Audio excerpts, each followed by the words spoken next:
Assalamualaikum warahmatullahi wabarakatuh. Salam, puji dan syukur kita panjatkan kepada Tuhan. Selamat sore. Izinkan saya, Martinus, untuk menyampaikan video edukasi kepada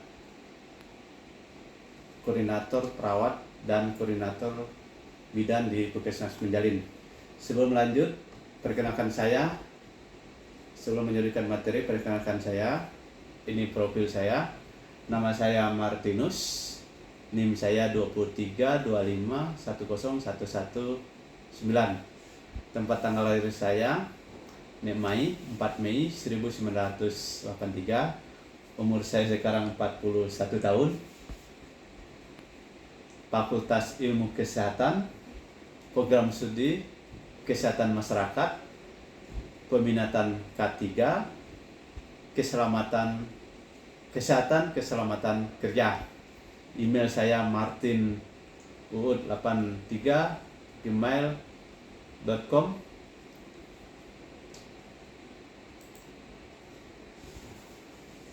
Adapun materi yang ingin saya sampaikan adalah materi tentang penyakit atau cedera akibat kecelakaan kerja. Kecelakaan kerja menurut beberapa sumber diantaranya kita mengadopsi dari Peraturan Menteri Kesehatan Tenaga Kerja nomor 3/Men tahun 1998 menyatakan bahwa adalah suatu kejadian yang tidak dikehendaki dan tidak diduga semula yang dapat menimbulkan korban manusia dan atau harta benda. Sedangkan OHAS 18001 tahun 2007 menyatakan bahwa kecelakaan kerja didefinisikan sebagai kejadian yang berhubungan dengan pekerjaan yang dapat menyebabkan cedera atau kesakitan tergantung dari keparahannya, kejadian kematian atau kejadian yang dapat menyebabkan kematian. OHAS ini yang 2007 ini adalah standar manajemen keselamatan kerja yang mengatur bahwa di sini diatur bagaimana keselamatan kerja. Ini organisasi yang berdiri yang paling tua yang mengatur tentang keselamatan kerja di tempat kita melakukan pekerjaan. Pada tahun 2018, OHAS 18001 tahun 2007 digantikan oleh ISO 45001 tahun 2018. Adalah standar internasional yang menetapkan persyaratan untuk sistem manajemen kesehatan dan keselamatan kerja K3. Standar ini bertujuan untuk membantu organisasi mencegah cedera dan penyakit kerja serta meningkatkan kinerja K3 secara berkelanjutan. Jadi ISO 45001.2 tahun 2018 menggantikan standar sebelumnya OHAS 18001. Jadi sekarang patokan kita adalah ISO 2018. Di situ mengatur tentang manajemen kesehatan, mengatur tentang keselamatan kerja K3 di tempat pekerjaan. Menurut pemerintah, CQ Departemen Tenaga Kerja RI, arti kecelakaan kerja adalah suatu kejadian yang tiba-tiba atau yang tidak disangka-sangka dan tidak terjadi dengan sendirinya, akan tetapi ada penyebabnya. Artinya ada kecelakaan kerja yang terjadi, ada yang tiba-tiba, ada yang penyebabnya, karena ada teori juga menyatakan bahwa 2% kecelakaan kerja tidak diketahui penyebabnya. Artinya suatu kecelakaan kerja terjadi pada diri kita sendiri. Sedangkan Kementerian Kesehatan mengatur untuk di Puskesmas sendiri, izin Bu Risma dan Pak Nurman, ini untuk yang di Puskesmas. Di sini telah mengatur untuk di Puskesmas sendiri, Bu Risma. Di sini di instrumen akreditasi jelas di Peraturan Menteri Kesehatan Republik Indonesia.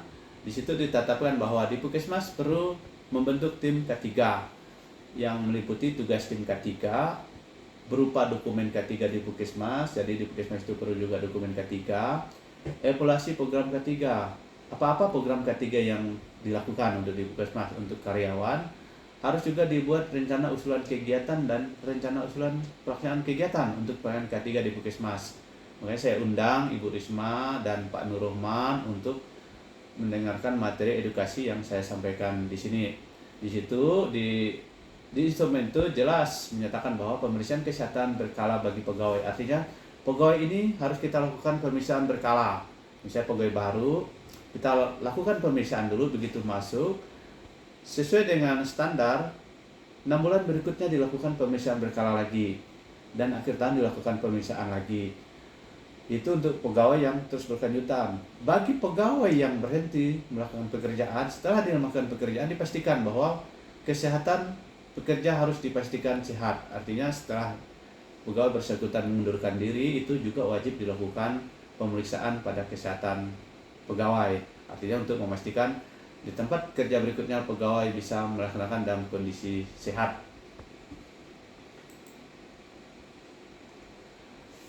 Adapun klasifikasi kerjaan kerja di Puskesmas itu juga penting ditetapkan klasifikasinya, di mana ruangan mengandung bahan-bahan berbahaya, di mana tempat-tempat yang berpotensi kecelakaan berbahaya. Contohnya misalnya tangga perlu kita kasih tahu, di mana area yang licin, pegangan itu penting, di mana bahan-bahan yang mudah terbakar, mudah-mudahan terkontaminasi oleh pegawai itu diberikan tenda. Artinya untuk meminimalisir kejadian kecelakaan kerja.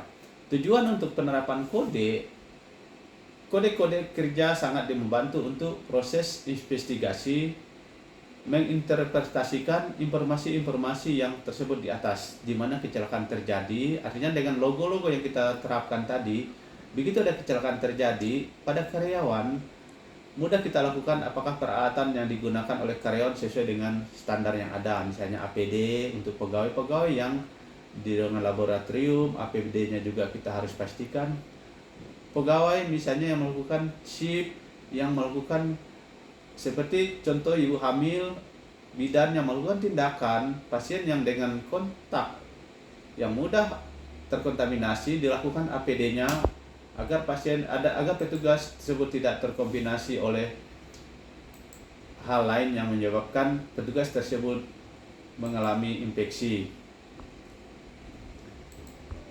Dampak kecelakaan kerja artinya tadi, kalau kita tidak kontrol, banyak berakibat kurangnya, jadi pegawai mengalami kerugian. Contohnya misalnya tidak mampu melakukan aktivitas sebaik mungkin, terjadi kecacatan, terkontaminasi oleh bahan-bahan berbahaya. Akibat dari kecelakaan kerja banyak aspek, misalnya aspek dari hazard somatik yang terjadi, aspek dari lingkungan kerja, fisik, kimia, dan biologi. Aspek dari hazard perilaku, contohnya dari perilaku kita sendiri tidak memahami apa yang harus kita lakukan, standar apa yang harus kita lakukan, APD yang kita lakukan untuk kita melakukan tindakan pada pasien-pasien yang berpotensi menyebabkan kontaminasi pada kita. Artinya pasien-pasien yang mudah penanganan penyakit menular. Artinya APD untuk petugas penting kita terapkan. Sedangkan dari WHO 1984 menyatakan bahwa aspek hazard perorganisasian pekerjaan atau bahaya psikososial mengacu pada interaksi antara dan di antara lingkungan kerja. Artinya di lingkungan kerja juga kalau kita tidak perhatikan aspek pekerjaan itu juga bisa berbahaya di lingkungan kerja kita. Jelas di standar WHO telah mengatakan bahwa pertimbangan ekstra pekerjaan psikososial itu juga harus diperhatikan karena itu menyangkut aspek kesehatan kerja kita. Terus aspek dari hazard budaya kerja. Budaya kerja juga penting kita perhatikan. Artinya budaya masuk kita, harusnya pergantian shift, jumlah kerja, itu juga penting kita lakukan. Ini meminimalisir kejadian misalnya beban kerja, tingkat kelelahan yang tinggi pada pekerja. Ini penting juga diperhatikan. Ini peran pentingnya di peran manajemen untuk memastikan semua shift ini berjalan dengan lancar. Artinya pengaturan shift tidak tergantung dengan satu orang, kelebihan beban kerja juga diperhatikan. Durasi juga untuk yang piket malam harus dihitung, untuk satu pegawai harus berapa kali dalam sebulan, jumlah jam. Seseorang kelebihan jam kerja akan menyebabkan kelelahan yang tinggi. Ini juga penting Ibu Risma kita perhatikan tingkat kelelahan pegawai, karena itu pengaruhnya dalam psikososial pekerjaan, artinya tingkat kelelahan untuk bekerja. Karena banyak hal penyakit yang terjadi bila tingkat kelelahan ini terjadi oleh pekerja yang dilakukan, contohnya yang melakukan 3 shift. Ini kesimpulan dari saya sebelum saya menutup ini. Sangat pentingnya keselamatan kerja kita lakukan untuk manajemen Ibu Risma dan Pak Nur Rohman. Jadi pentingnya kita mengatur pengaturan shift untuk seseorang pekerja itu tidak berlebihan. Pengaturan jumlah kerja dengan standar 1 hari 8 jam untuk yang shift pagi itu penting di manajemen untuk mengontrol ini terjadi. Jangan sampai pagi melakukan shift, pagi dan siang melakukan shift lagi, dan malam satu orang merangkap dengan melakukan 3 shift dengan alasan untuk keperluan lain, jadi menumpuk libur. Ini juga penting dilakukan, karena ini kalau terus tidak dikontrol oleh pihak manajemen, beginilah jadinya kondisi kesehatan pekerja akan menurun, artinya menumpuknya beban shift yang dilakukan seseorang.